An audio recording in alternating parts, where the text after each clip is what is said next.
Assalamualaikum warahmatullahi wabarakatuh. Perkenalkan, nama saya Melia Diadirita Pusworo. Hari ini saya akan menjelaskan kisah mengenai perusahaan Enron. Kisah ini bercerita tentang bagaimana suatu perusahaan membutuhkan waktu 10 tahun untuk tumbuh dan kemudian dalam waktu kurang dari sebulan bangkrut, yaitu Enron. Enron dimulai sebagai perusahaan pemasok energi yang terutama berurusan dengan gas alam, yang akhirnya berpindah ke perdagangan. Lalu berakhir pada perpindahan ke broadband, bahkan memperdagangkan Wall Street, yang tidak akan pernah bisa kalah dan jelas harga saham terus tumbuh dari tahun ke tahun. Perusahaan juga memiliki hubungan yang baik atau terhubung secara politis. Enron di sini adalah kontributor tunggal terbesar untuk kampanye George W. Bush, bahkan menyebutkan Kenneth Laib sebagai pendirinya. Kenneth memperbuat suatu kesalahan pada tahun 1987 dalam skandal Valhalla kepada pedagang minyak yang bekerja untuk Enron. Lalu akibat perbuatan Jeff Skilling, akibatnya mereka kehilangan miliaran pada proyek gas alam. Enron telah menuangkan miliaran dolar ke dalam peralatan di India. Yang perlu kita ketahui bahwa India tidak mampu untuk membeli listrik situs yang hancur. Tetapi itu tidak menghentikan para eksekutif di Enron. Lalu mereka menuliskan keuntungan masa depan untuk proyek ke dalam buku mereka dan menyerahkan bonus besar kepada analis orang-orang yang seharusnya menghentikan korupsi. Berikutnya Enron bergabung dengan Pacific Gas dan Electric yang memberi mereka akses ke jaringan California.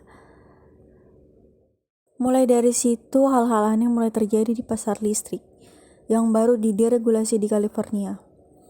Pemadaman bergilir menjadi hal biasa, tetapi anehnya hal ini terjadi 2 kali lipat di negara bagian. Ternyata pedagang Enron memanipulasi pasar mereka, bahkan memindahkan listrik ke luar negara untuk meningkatkan permintaan, dan ketika harga cukup tinggi mereka akan memindahkannya kembali. Salah satu dampak dari peristiwa yang terjadi ialah terbunuhnya Andy Foster, mantan CFO. Ia bunuh diri dan mengaku bersalah atas konspirasi untuk melakukan penipuan kawat. Ia mengadu dan memotong sendiri kesepakatan untuk bersaksi melawan eksekutif Enron lainnya. Dan dia dijatuhkan hukuman 10 tahun, tetapi hanya 6 tahun menjalankannya.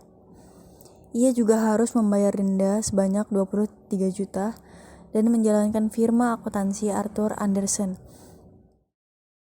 Dampak lainnya ialah 29.000 orang yang kehilangan pekerjaan. Lalu Ken Lay memperoleh 300 juta dari Enron. Ia juga dinyatakan bersalah atas 10 tuduhan penipuan sekuritas dan menghadapi 45 tahun penjara, tetapi meninggal karena serangan jantung sebulan sebelum hukumannya dilaksanakan. 20.000 orang di Enron kehilangan pekerjaan dan asuransi kesehatan dengan pesangon rata-rata hanya $4.500 eksekutif, yang hanya dibayarkan sebanyak $55 juta selama kebangkrutan dan menguangkan $774 juta. Dan Enron dihukum karena 19 tuduhan penipuan keamanan dan kawat.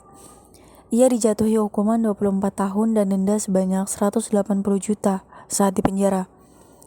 Lalu orang tuanya dan putranya meninggal.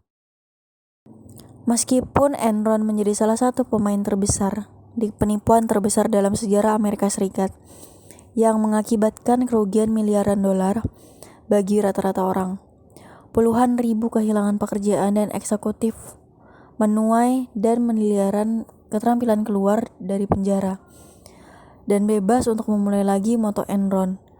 Namun ditanya mengapa selama kenaikan astronominya, tampaknya tidak seseorang repot-repot bertanya, mengapa dan bagaimana, atau dari mana uang itu berasal. Dan sekarang dengan keterampilan keluar dari penjara dan mencoba memasuki kembali dunia bisnis, mungkin sekali lagi kita harus bertanya mengapa, agar tak terjadi lagi hal yang sama. Enron pernah menjadi perusahaan terbesar ke-7 di Amerika. Mereka merevolusi perdagangan dan pasar. Bisnis mereka terlalu rumit untuk dipahami oleh kebanyakan orang. Dan nyatanya semua itu hanyalah suatu penipuan besar kebohongan, bahkan sampai memanipulasi politik Enron. Penipuan ini bisa dibilang sebagai penipuan terbesar dalam sejarah Amerika Serikat. Dan dampak yang diterima pun tidak main-main. Antara lain miliaran dolar yang monumental dicuri. Ribuan pekerjaan yang hilang keyakinan, dan 1 bunuh diri. Sekian penjelasan dari saya. Jika terdapat salah-salah kata mohon dimaafkan.